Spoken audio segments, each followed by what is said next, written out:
네, 오늘 우리에게 주시는 말씀은 사도행전 16장 11절로 15절까지입니다. 사도행전 16장 11절로 15절. 저는 한 달 동안 구약을 했고 이제 또 6월 한 달 동안 신약을 하고자 합니다.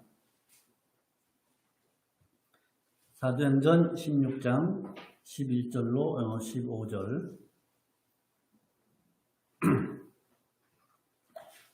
찾으신 줄 알고 받들어 봉독하겠습니다.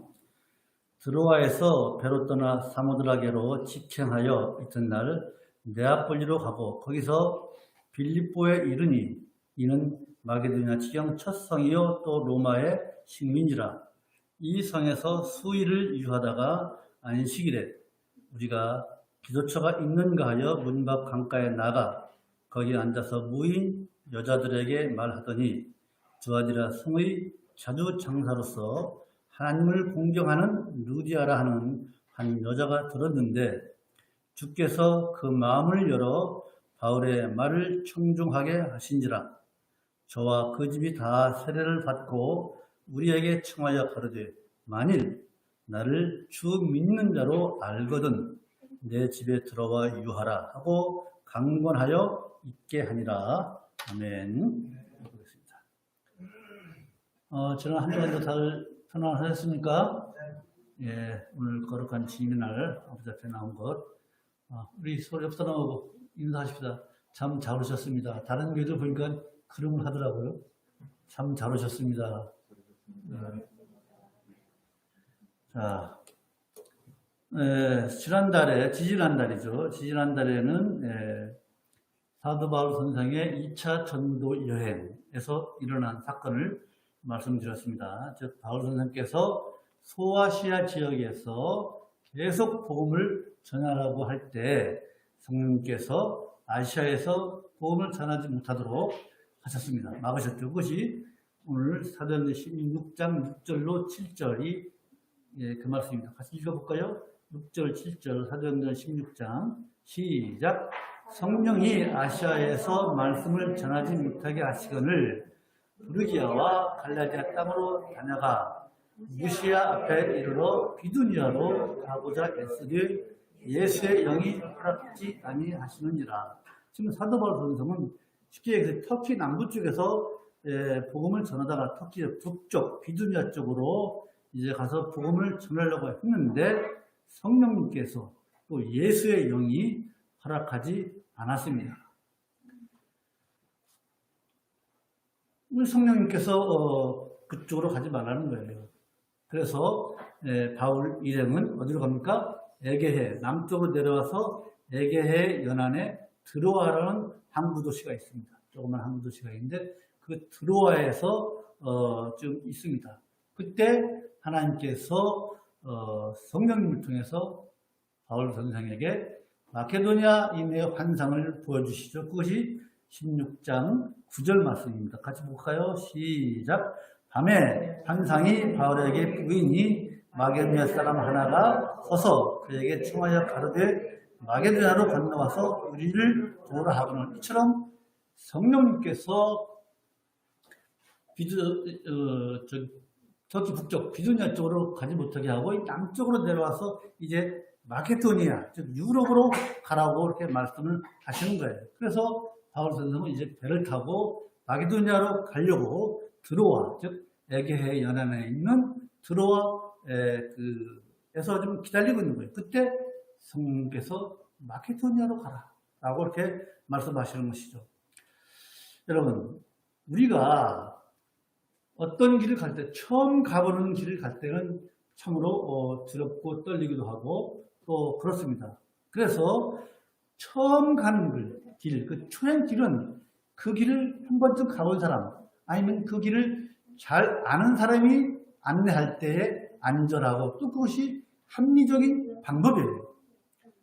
한 번도 가보지 않은 길을 자기의 느낌이나 어떤 이런 직관으로 가다가는 지나가면 뭐죠? 무슨 고생이라고 하잖아요. 고생만 하다가 어떤 때는 목적지에 이르지 못하는 경우도 있는 거예요. 그래서 처음 가는 길은 가급적 안내자가 필요해요.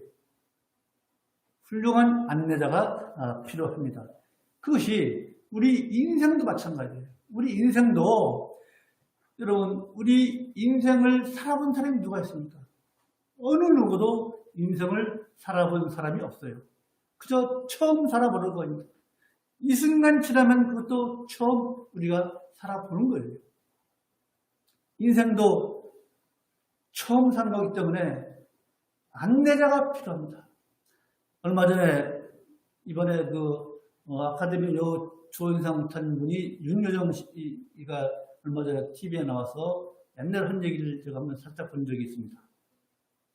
내가 처음 살아보는 인생인데 내 인생을 나도 모르는데 어떻게 해야 하느냐, 무슨 계획을 가지고 살 수가 있는지 인생이라는 것이, 그런 말을 한 적이 제가 들었습니다.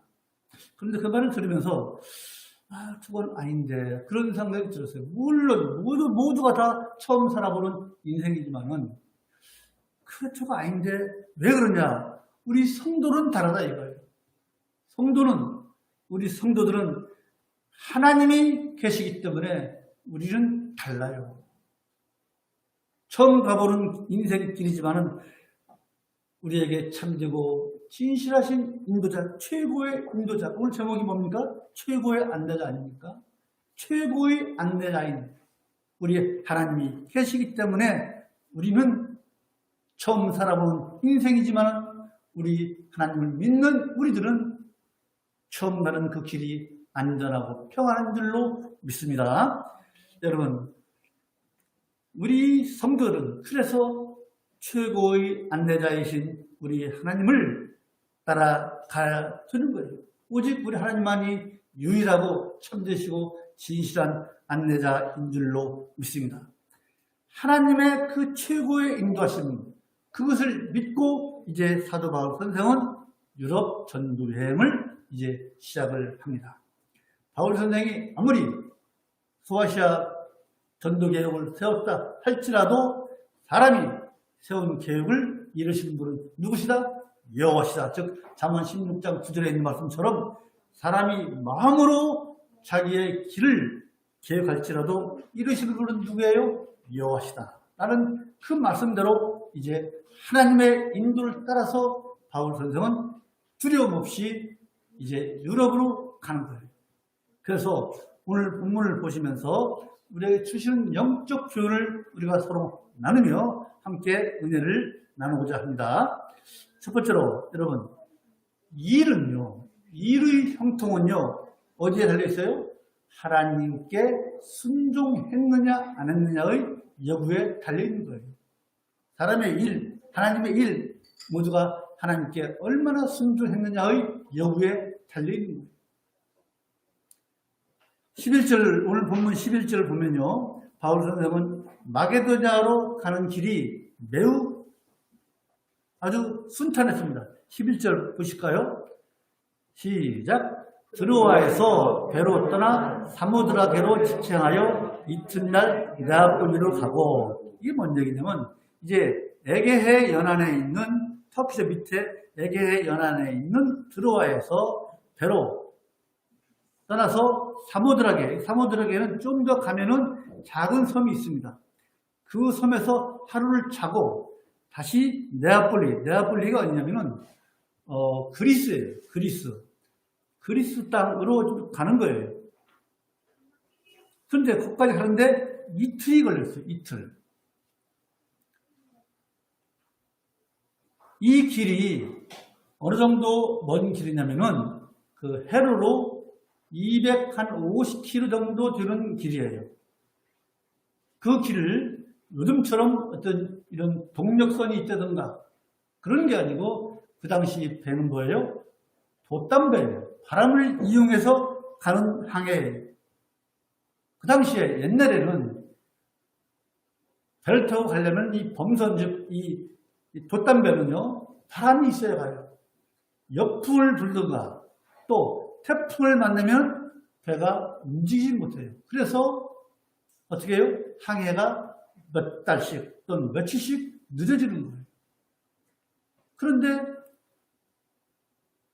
드로아에서 네아폴리까지 가려고 하는 그 길이, 그 여정이 얼마나 순풍을 만났는지 하나님께서 바울 선생에게 하나님의 뜻에 따라서 유럽 전도 여행을 떠나는 바울 선생에게 순풍을 주셔서 이제 이틀 만에 간 거예요. 근데 이 거리가 이틀 만에 간다는 것은요, 그게 굉장히 아주 드문 일이에요. 보실까요? 사도행전 20장 6절 보십시다. 사도행전 20장 6절. 갔다 오는 길이에요. 갔다 오는 길에 얼마나 걸렸나 한번 보십시다. 사도행전 20장 6절.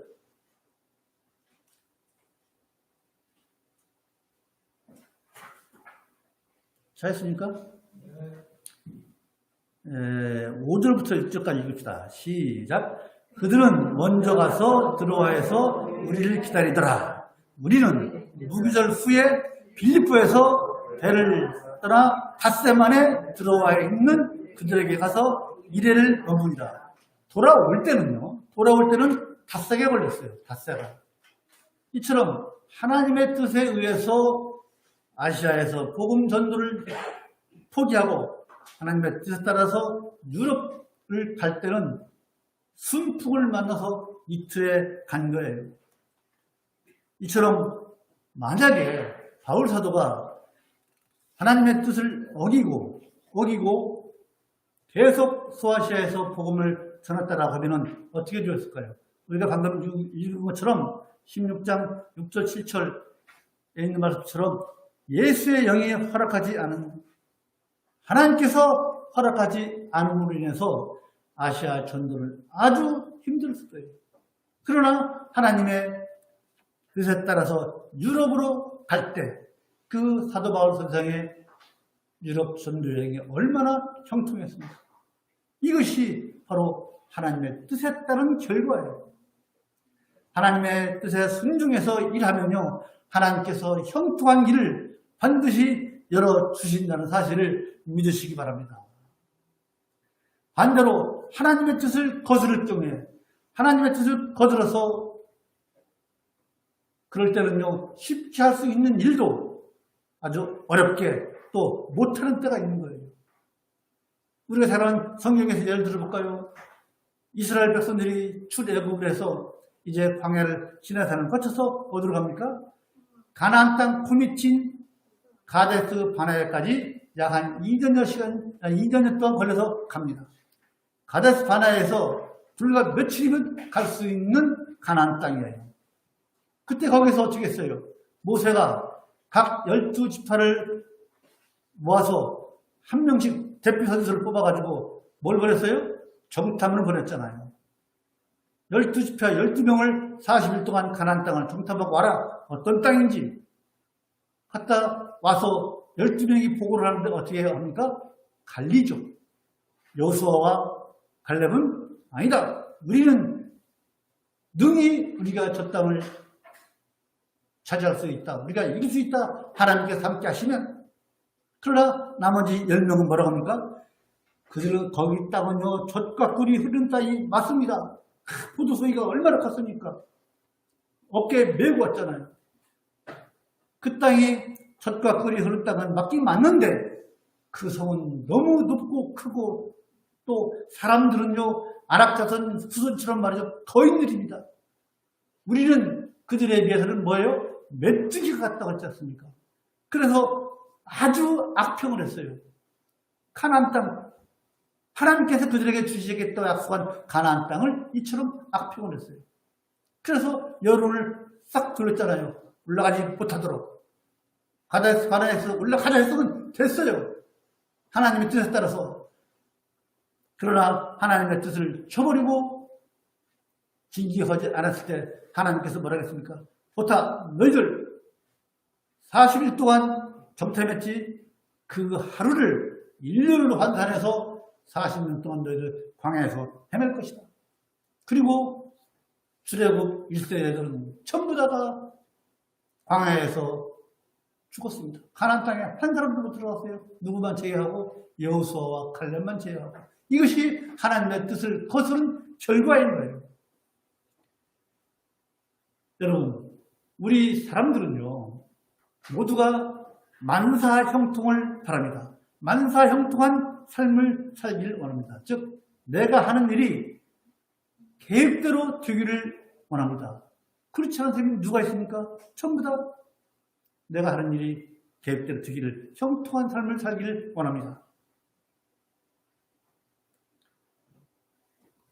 그렇다면 어떻게 해야 돼요?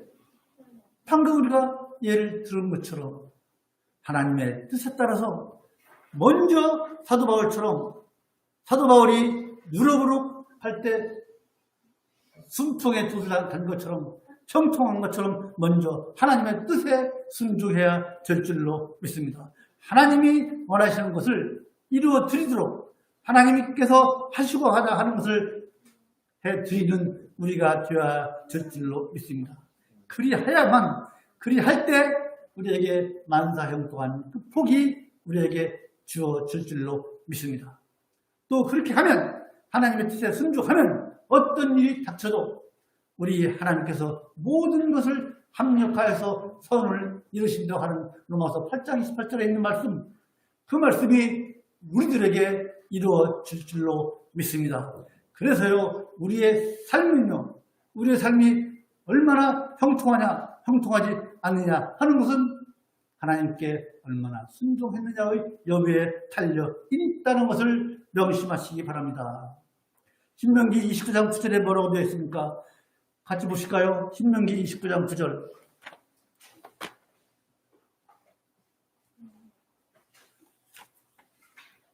신명기 29장 9절. 구약성경 308쪽 정도 됩니다.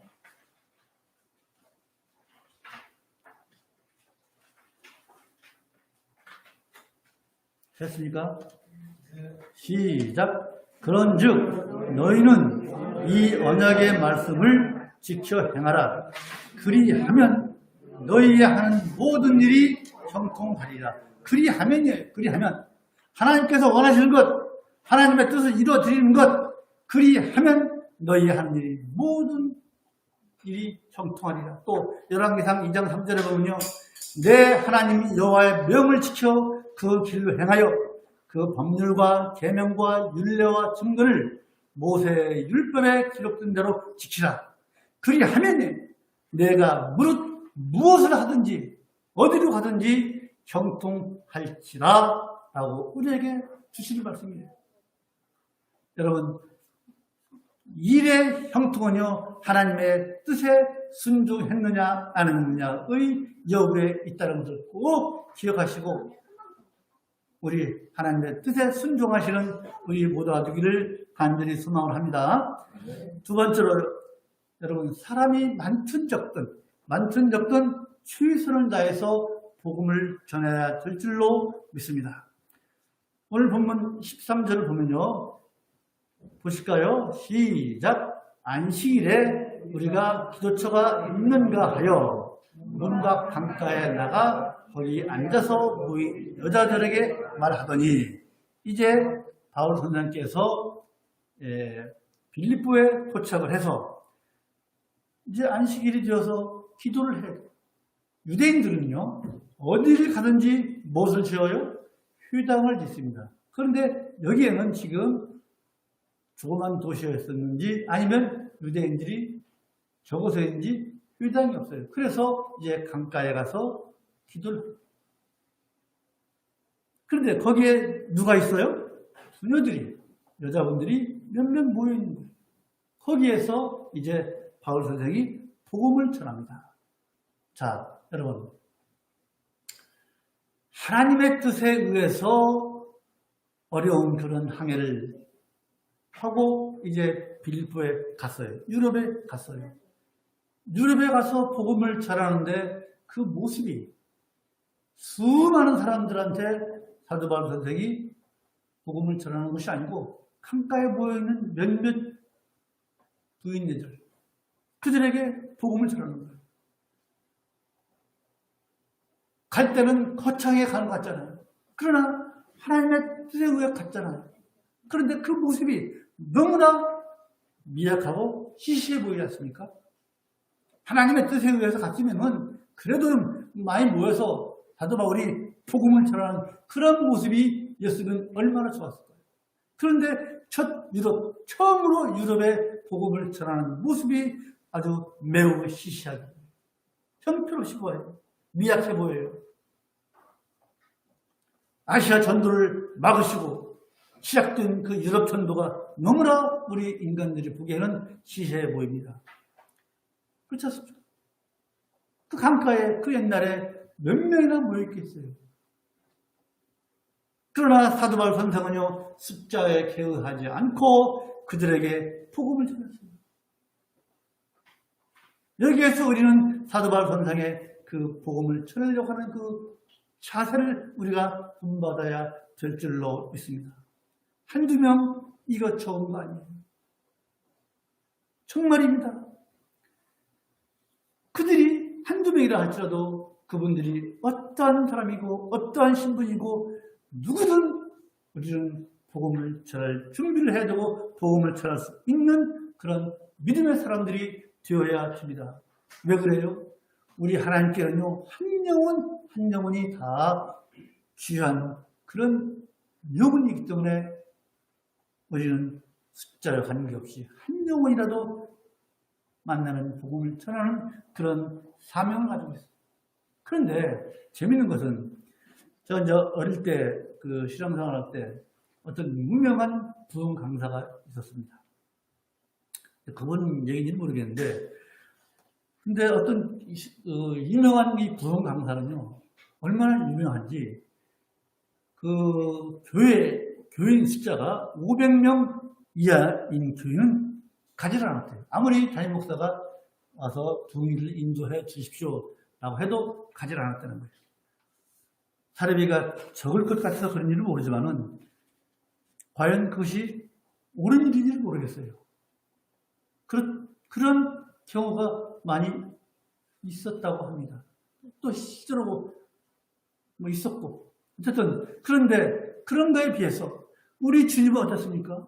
주님은 생전에 수많은 사람에게 복음을 전했습니다. 그런데 그 사람들이 어떻게 했습니까? 로마를 물리치고 이스라엘을 다윗 시대처럼 강성하게 할 줄 알았던 예수 그리스도가 전혀 정치적인 메시지를 주지 않고 그저 가난한 사람들, 병자들, 없는 사람들, 이런 사람들하고만 상대하니까 저건 아니다 하고서 돌아섰잖아요. 그리고서 십자가에 못 박으라고 했잖아요. 그 많은 사람들이 예수님을 따라다녔고 그분의 기적을 보았지만은 결국에는 돌아섰잖아요. 제자들도 마찬가지예요. 제자들도 주님의 죽음 앞에서 희망을 잃어버렸지 않습니까? 희망을 잃어버렸어요. 아, 우리 선생님 이제 돌아가셨다. 그러나 여러분, 우리 주님은요, 부활하신 후에 누구에게 나타났습니까? 여러분, 우리 주님은요, 부활하신 후에 이제 이름 없는 두 사람, 누구예요? 아, 이제 우리 선생님이 돌아가셨구나 하고서 힘없이 돌아가는 예루살렘에서 엠마오로 돌아가는 그 두 사람, 그 중에 하나는 글로 가죠. 그 두 사람에게 나타나서 예수님 자신의 부활을 알리셨지 않습니까? 내가 부활했다. 예수님은요, 부활하신 후에 수많은 청중들 앞에서 자신의 부활 사실을 알리지 않았습니다. 그저 몇 사람들에게 가서 내가 부활했다. 제자들 모였을 때 거기에 나타나신 예수님 아닙니까? 우리 예수님은요, 유황간에 잘 있는 99마리의 양도 중요하지만 오히려 길을 잃은 한 마리의 양을 더 소중히 여기시는 우리 주님이십니다. 그러한 우리 주님이십니다. 한 사람을 소중히 여기고. 그래서 사도 바울 선생이 이렇게 복음을 전한 것처럼 안식일에 기도하러 갔다가 몇 명이 모여있는 그 부녀들에게 복음을 전한 것처럼 우리는요, 사람이 많든 적든 최선을 다해서 복음을 전해야 될 줄로 믿습니다. 여러분, 이제 사람이 많다고, 잘 들어보십시오. 사람이 많다고 거기에 진실로 예수를 믿는 사람이 많은 것도 아닙니다. 사람이 적다고 또 예수를 진실로 믿는 사람이 없는 것도 아닙니다. 그렇잖아요.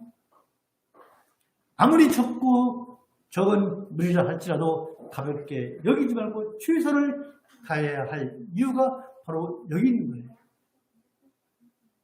사람이 적다고 진실로 예수님을 믿는 사람이 없는 것이 아니라는 그 이유 때문에 우리가 아무리 적은 무리라도 가볍게 여기서는 안 될 이유가 바로 그거예요. 최선을 다해서 우리가 전도할 때 하나님의 역사가 일어날 줄로 믿습니다.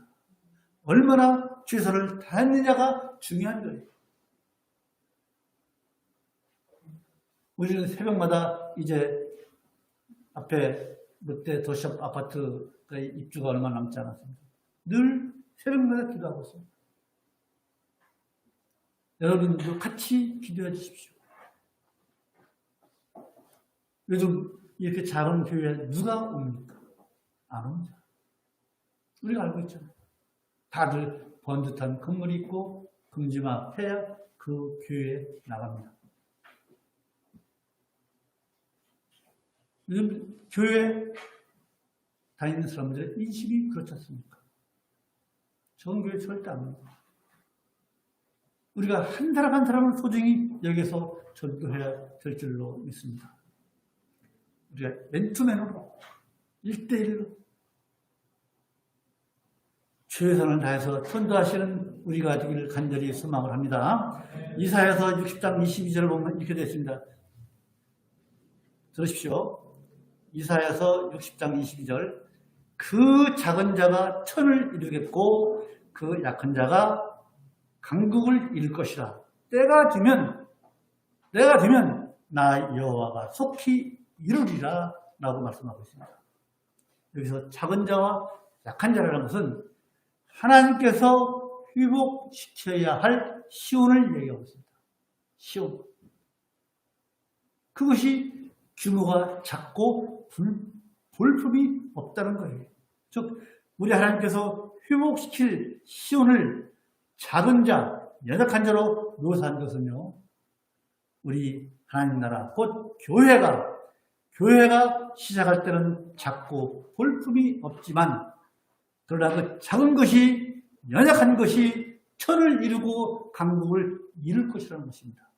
우리 교회를 말씀하는 것이 아닙니다. 개교회를 말씀하는 것이 아닙니다. 우리 교회가 초대교회가 시작할 때 얼마나 미약했습니까? 그 미약했지만 이제 우리는 큰 부흥을 경험했고 그 부흥이 우리에게까지 와서 우리가 믿음을 가지고 있는 거 아닙니까? 그래서요, 우리는 사람이 적든 많든 우리는 최선을 다해서 복음을 전하고 전할 준비를 우리가 해야 될 줄로 믿습니다. 세 번째로는요, 하나님의 일은요, 그 첫 시작이 기도입니다. 사람 일도 마찬가지입니다. 하나님의 일의 첫 시작은 기도입니다. 바울은요, 빌립보에 도착하자마자 바로 전도하러 가지 않았습니다. 그렇죠?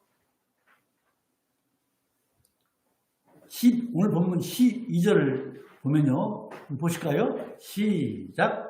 거기서 빌립보에 이르니 이는 마게도냐 지경 첫 성이요 또 로마의 식민지라. 이 성에서 수일을 유하다가 즉 사도 바울 선생이요 빌립보에 도착하자마자 드디어 하나님의 뜻에 따라서 이제 내가 유럽으로 왔구나. 가서 짐 풀자마자 전도하러 가자 안 했어요. 수일을 기도를 했어요. 유럽 전도를 위해서 먼저 기도로 준비한 거예요. 바로 출발하지 않았습니다. 즉 바울 선생은 기도의 중요성을 알고 하나님께서 함께 70개월 간절히 간구한 거예요. 하나님, 이제 유럽을 제가 전도합니다.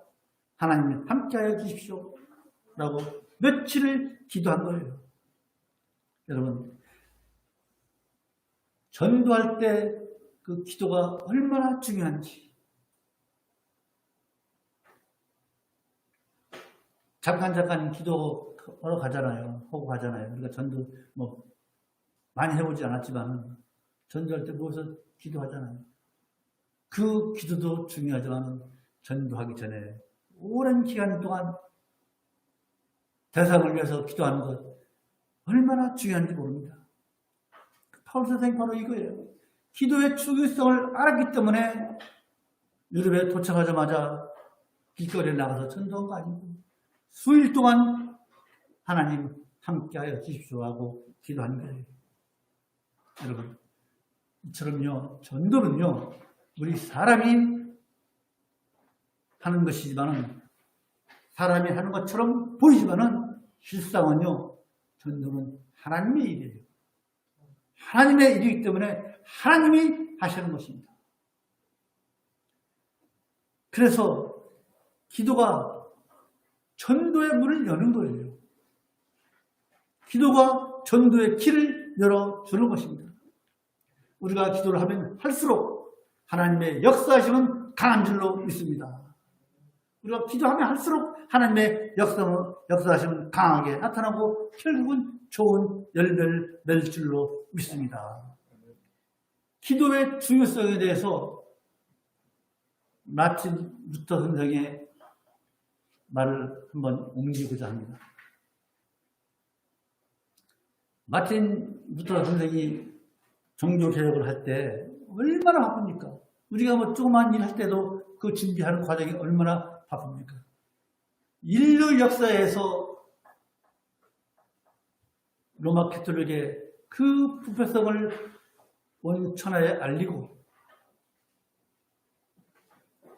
개신교의 모태가 된 그 종교 개혁을 하면서 얼마나 바쁘고 얼마나 큰일입니까? 그렇게 큰 일을 하는 마틴 루터가 이렇게 얘기했어요. 나는 종교 개혁하기 이전에는 매일 1시간씩 기도했다. 그런데 지금은 너무 바빠서 어떻게 해서 기도를 할 수가 없다. 어떻게 뭐라고 했을까요?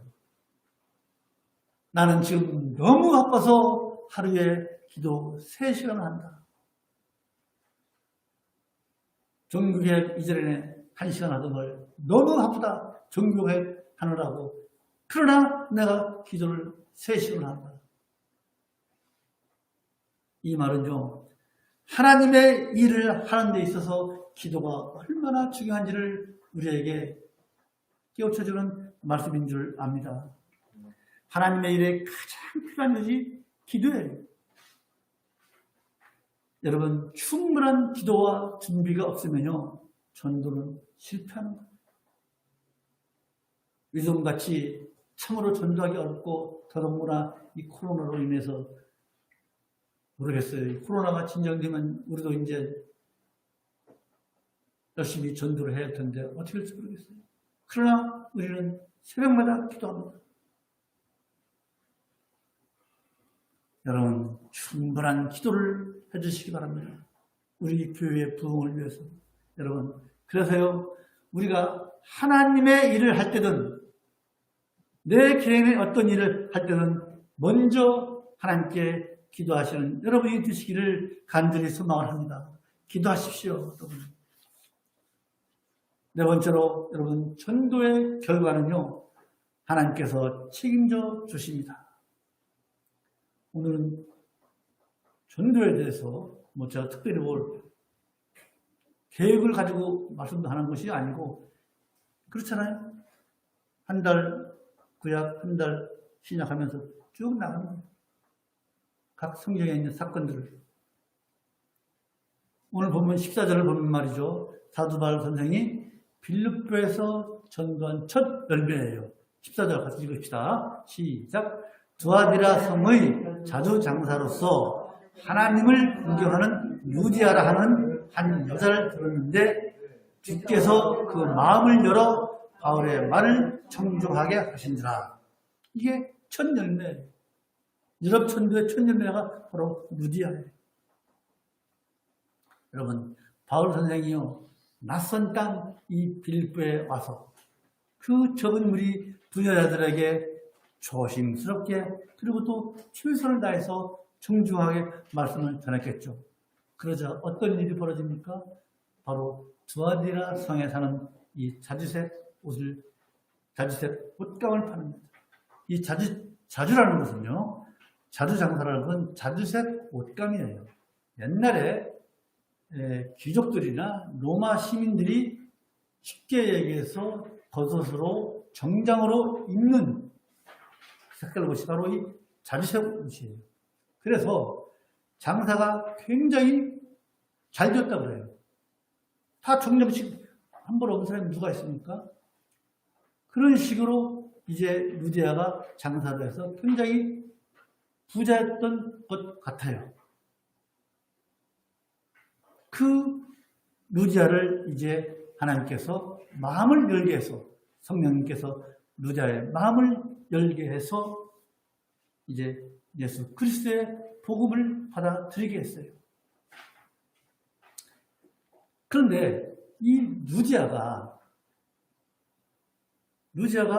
어떤 사람이었느냐, 성경에는 구체적으로 나와 있지 않습니다. 그런데 신학자들은 이렇게 이야기를 합니다.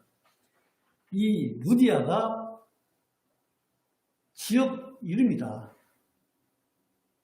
어떤 사람은 실제로 이름이다. 아니다. 그 지역 이름이다. 뭐냐면은 우리가 여자가 시집 오면 말이죠. 뭐라고 해요? 안양에서 시집 왔으면 안양댁, 청주에서 왔으면 청주댁, 그런 식으로 그렇게 그 지역을 여자의 이름이 아니고 그 지역을 표시하는 것이다 라고 이야기하는 지략자도 있어요. 그러면서 이 루디아가 누구냐, 그것을 추적을 하니까 빌립보서 4장 2절로 가보십시다. 빌립보서 4장 2절, 신약성경 322쪽 정도 됩니다. 빌립보서 4장 2절 찾았습니까? 네, 시작. 내가 유디아를 원하고 순두개를 원하노니 주 안에서 같은 마음을 품으라. 이게 지금 무슨 성경이에요? 빌립보서죠. 빌립보서예요. 그런데 이 루디아가 어떤 인물이었을까 신학자들이 추정을 해서 주석을 하는 걸 보면은 유디아나 순두개 중에 하나가 바로 이 루디아일 것이다 라고 해요.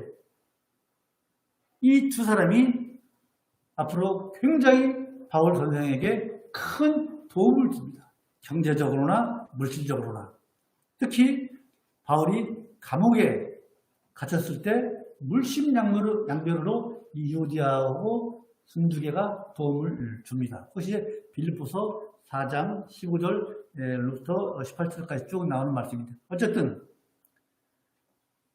이 루디아가 바로 유디아나 순두개가 아닐까라고 해석하는 학자들도 있고, 아니다, 루디아가 워낙 이게 부자니까 루디아에게 고용된 사람들 아닐까. 왜냐면 이 유디아나 순두개가 나중에 바울의 큰 경제적으로 협조를 하거든요. 그렇다면 분명히 경제적으로 여유가 있는 사람이었을 텐데, 그렇다면 루디아가 유디아나 순두개가 아니라면 이 두 사람은 루디아에게 고용된 사람이 아닐까, 이렇게 해석하는 사람도 있어요. 어쨌든 이렇게 바울의 유럽 첫 전도, 미미하게 보이고 시시하게 보였던 유럽 첫 전도자 루디아를 통해서 빌립보 교회의 중추적인 인물들이 나타나고 중추적인 일을 했다는 거예요. 그것이 바로 하나님께 순종한 바울의 유럽 여행의 결과예요. 첫 결과가 바로 이렇게 나타나는 거예요. 비록 시시하게 보였지만은. 여러분, 우리는 이 일에서 루디아가 유디아가 됐던 순두기아가 됐던 어찌 됐던 그 루디아의 복음 영접으로 인해서 빌립보 교회가 세워지고 거기에서 중추적인 역할을 할 수 있도록 하시는 우리 하나님. 우리는 여기서 어떠한 교훈을 받습니까? 복음을 전하는 것은 바울이었지만 복음을 전하는 것은 우리지만 미약하게 전하든 어쨌든 복음을 전하는 것은 우리지만 그 결과를 책임지는 것은 그 결과를 나타내는 것은 열매를 거두는 것은 우리 하나님이시라는 것을 우리는 깨닫게 됩니다. 우리가 전한 뒤 그 결과는 우리 하나님께서 책임져 주십니다. 우리가 전하면요 하나님께서 택하신 그 백성에게는요 반드시 하나님께서 택한 백성의 마음을 열어 복음을 듣고 회개하도록 만드실 것입니다. 우리가 다 경험한 바잖아요. 그렇지 않습니까? 여러분, 아무리 복음을 잘 전하고 유능한 설교자를 할지라도 사람의 마음을 변화시키는 능력은 없습니다. 여러분, 우리가 예수님을 믿을 때 누가 말씀을 잘 전해서 몰아서 우리의 마음이 변했습니까? 그런 분이 계십니까? 안 계십니다. 사람의 마음을 변화시키고 회심시키는 것은요 하나님의 권능입니다. 하나님께서 하시는 일입니다. 우리 하나님께서는요 회심시킬 자를 회심시키시고 또 회심한 그 사람을 성장시키는 것도 우리 하나님이십니다. 전부가 다 하나님께서 하시는 것입니다.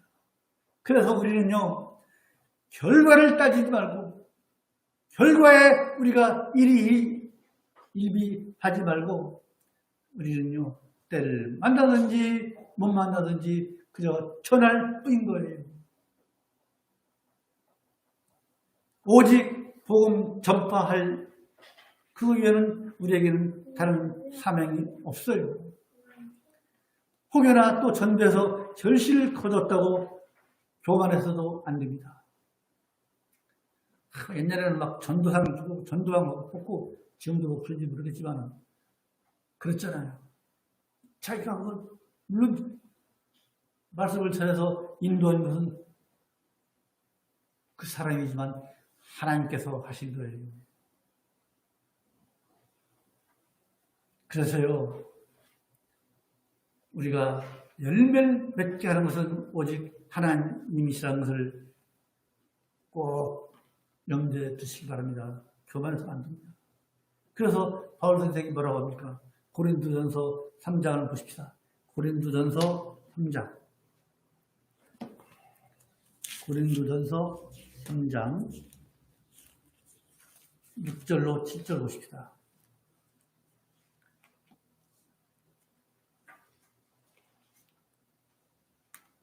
고린도전서 3장 6절 7절 찾았습니까? 네, 시작.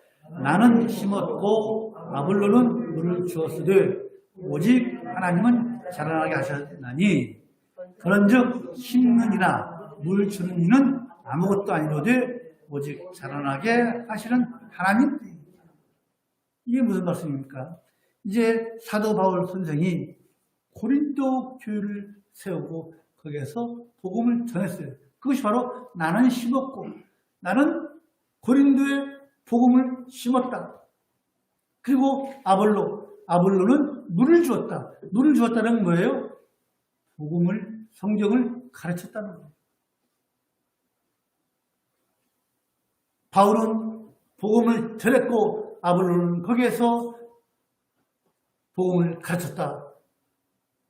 오직 하나님은 자라나게 하셨나니 그런즉 심는 이 누구예요? 복음을 심은 바울이나 물 주는 이 아볼로는 아무것도 아니로되 오직 살아나게 하시는 하나님이 그분만이 위대하시다는 그 말씀이에요.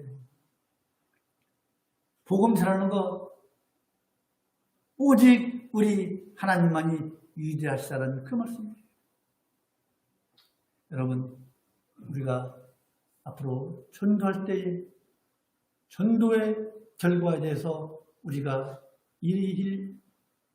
일희일비하지 말고 결과는 하나님께 맡기고 우리는 그저 복음 전도자로서의 최선을 다하는 우리 모두가 되기를 간절히 소망을 합니다. 이제 말씀을 마칩니다. 여러분, 순풍에 돛단 듯이라는 말씀을 아까 했죠. 순풍에 돛단 듯. 이게 무슨 말이에요?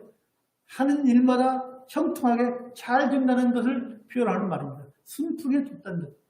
뭐이 잘 돼. 그것이 바로 순풍에 돛단 듯. 닷새 걸릴 길을 이틀 만에 바람의 영향으로 빨리 갈 수 있잖아요. 바울이 마케도냐로 가는 그 여행길이 얼마나 형통했습니까? 순풍 타고 갔잖아요. 또 거기에서 누지아라고 하는 아주 큰 협주자를 또 만났습니다. 얼마나 형통합니까? 여러분, 만약에 바울 사도가 하나님의 뜻을 무시하고 계속 저쪽 비두냐로 계속 가서 복음을 전했다라고 하면 어떻게 되었을까요? 과연 우리가 이 복음을 이렇게 쉽게 우리가 접할 수 있을까요? 물론 하나님께서 뭐 바울 아니면 다른 사람을 시켜서라도 복음을 전하고 복음이 확장되도록 하셨겠죠. 바울 선생은 하나님의 뜻을 따라서 자기 뜻을 듣고 유럽으로 갔잖아요. 우리가 하나님의 뜻에 순종한 이 바울 사도에서 보듯 우리 모든 일이 우리가 어떤 일을 하든 하나님의 일을 하든 내 개인적인 일을 하든 먼저 하나님의 뜻을 우리가 살피고 하나님의 뜻을 깨달으려고 노력을 하고 그렇게 하십시오. 그리고 그 일을 하십시오. 그게 우리 인생길이 우리 인생의 항로가 우리 인생길이 얼마나 험합니까? 그 험한 길이 순풍에 돛달듯이 우리 인생길이 안전하고 평안하게 갈 줄 믿습니다. 그것이 바로 우리 인생에 있어서 만사 형통의 비결인 것입니다. 하나님의 뜻에 따르는 것, 하나님의 뜻을 받드는 것, 하나님의 뜻을 알려고 노력하는 것, 이것이 바로 우리 인생의 형통의 비결인 줄 믿으시고 늘 하나님의 뜻을 따르고자 노력하는 우리 모두가 되기를 주님의 이름으로 간절히 소망합니다. 마치겠습니다. 거룩하신 하나님 아버지, 은혜를 참으로 감사합니다. 아버지 하나님, 이제 6월 첫 주가 되었습니다. 참으로 세월이 빨라서 이제 5개월이 지났습니다. 우리가 올해는 코로나19가 어서속히 종식되어서 우리 모두가 대면해서 예배를 드릴 수 있도록 기도했습니다. 아버지 하나님, 그것이 속히 올 수 있도록 우리 모든 사람들의 인생길이 순풍에 돛단 듯 흘러갈 수 있도록 저희들을 지켜주시고 주님의 뜻대로 인도하여 주시옵기만을 간절히 바라고 원하옵나이다. 이제 코로나19 백신이 막 접종 기억하고 있습니다. 우리 모두가 접종해서 아버지 하나님 참으로 이 마스크를 벗고 예배할 수 있도록 주여 은혜를 베풀어 주시옵소서. 예수님의 이름으로 기도하였사옵나이다. 아멘. 찬송가 446장입니다.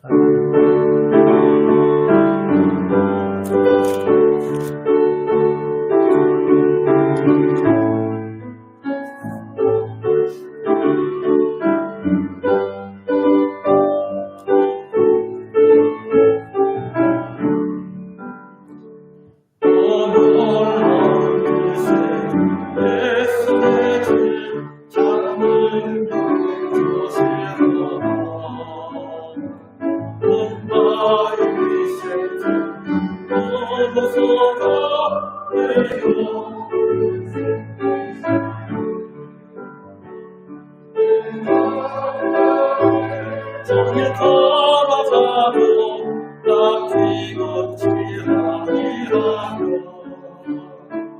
저희가 만도 내가 힘을 내며 돈바위에 꿈이시고 저 속에 어려운 뜻에 내 손에 든내 모든 거두시네 죄악에서 날 놀리시며 또 나에게 힘드시네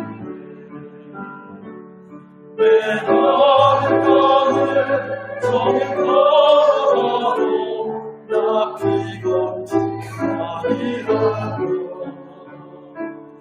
저희가 만나 내가 힘을 내며 돈바위에 숨기시고 저 손이 넘치네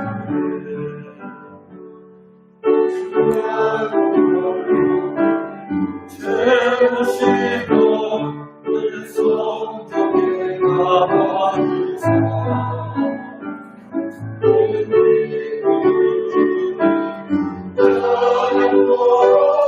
내 생활을 보시네 내 아름다운 정을 걸어가도 나 피곤치 아니하며 저희가 만나 내가 힘을 내며 돈바위에 숨기시고 저 소리를 넘치네 저 예수님 일하실 때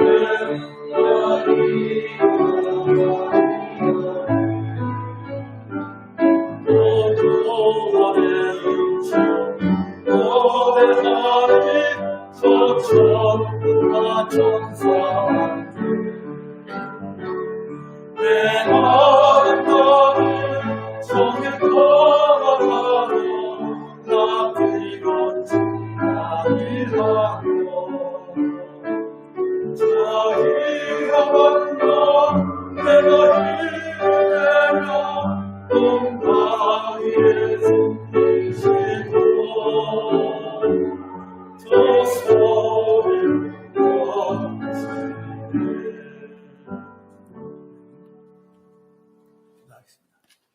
참 좋으신 하나님 아버지 은혜를 감사합니다. 오늘도 거룩한 주님의 날 우리 주님의 사랑하는 백성들 아버지 앞에 나와 예배할 수 있도록 은혜 주시고 또 건강 주시고 생활에 행편 모든 것을 허락하여 주심에 참으로 감사합니다. 그래서 우리 주님의 은혜가 너무 감사하고 고마워서 우리에게 허락하신 재물의 일부를 아버지 앞에 드렸사오니 하나님 기뻐 분명하여 주셨고 드리는 손길마다 우리 하나님이 기억하여 주시사 더 좋은 것으로 더 많은 것으로 주님 갚아주실 줄 믿습니다. 혹여나 드리지 못해서 안타까워하는 그런 심령 없도록 하여 주셨고 이 예물 쓰이는 곳마다 우리 하나님의 영광이 나타날 수 있도록 은혜를 베풀어 주시옵소서. 그래서 우리 성도들이 모두가 하나님께 드릴 수 있는 그 믿음이 떨어지지 아니하도록 기뻐 드릴 줄 아는 우리 성도들이 다 될 수 있도록 주여 은혜를 베풀어 주시옵소서. 주 예수 그리스도 이름으로 기도하였사옵나이다. 아멘.